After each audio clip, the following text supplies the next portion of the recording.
Bonjour, le thème de cette nouvelle capsule est le traitement des dysfonctionnements. Qu'est-ce qu'un dysfonctionnement, une non-conformité?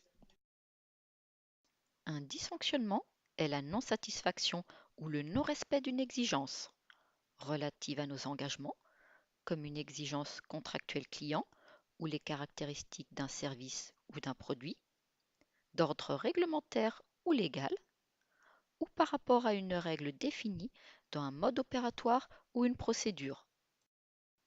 Pour optimiser la qualité des services, il est indispensable de pouvoir détecter rapidement les dysfonctionnements, quel que soit leur impact, potentiel ou avéré, et de mettre en place les actions nécessaires. Que demande la norme? La norme demande la maîtrise des éléments de sortie non conformes, c'est-à-dire d'identifier et de traiter les éléments de sortie des processus non conformes et de mener les actions correctives proportionnellement aux impacts.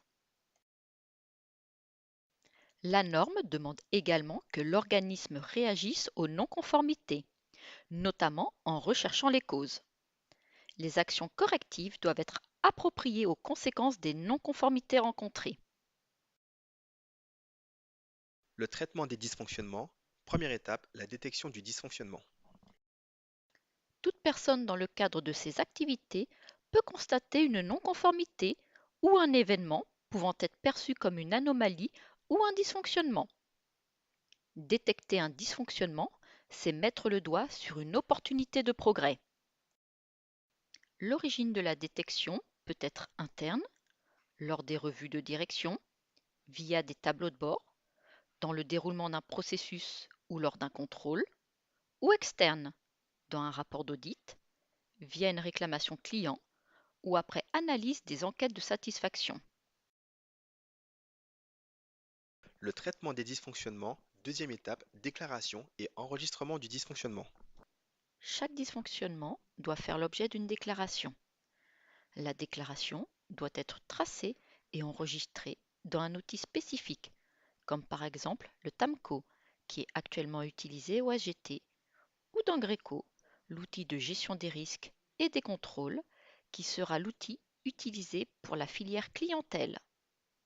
La déclaration doit être la plus complète possible, date du dysfonctionnement, ainsi que sa description détaillée, processus concerné, recherche des causes, conséquences, corrections effectuées ou à apporter, éventuellement plan d'action à mener.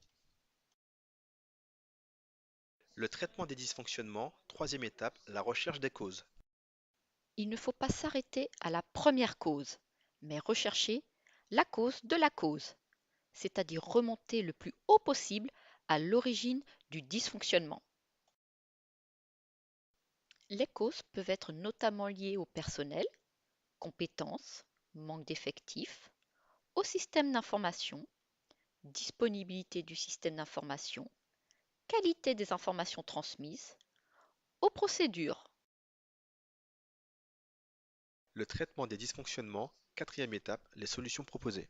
La norme demande de démontrer que l'on est capable d'identifier et de traiter les non-conformités de façon graduelle. Une correction a pour but de traiter au plus vite possible les effets d'un dysfonctionnement. L'action corrective, quant à elle, vise à faire disparaître les causes effectives selon la gravité du dysfonctionnement ou sa récurrence. Il convient alors de définir un plan d'action, c'est-à-dire de lister les actions, les responsables, les ressources disponibles, d'établir un planning et éventuellement les risques, enfin de sélectionner les critères d'efficacité. Le traitement des dysfonctionnements. Cinquième étape, la mise en œuvre et le suivi des solutions retenues. Les actions correctives font l'objet d'un suivi. Il doit y avoir des réunions régulières sur les dysfonctionnements et les plans d'action entre la cellule qualité, les pilotes de processus et le management. L'efficacité de l'action est évaluée selon des critères bien définis. Le traitement des dysfonctionnements.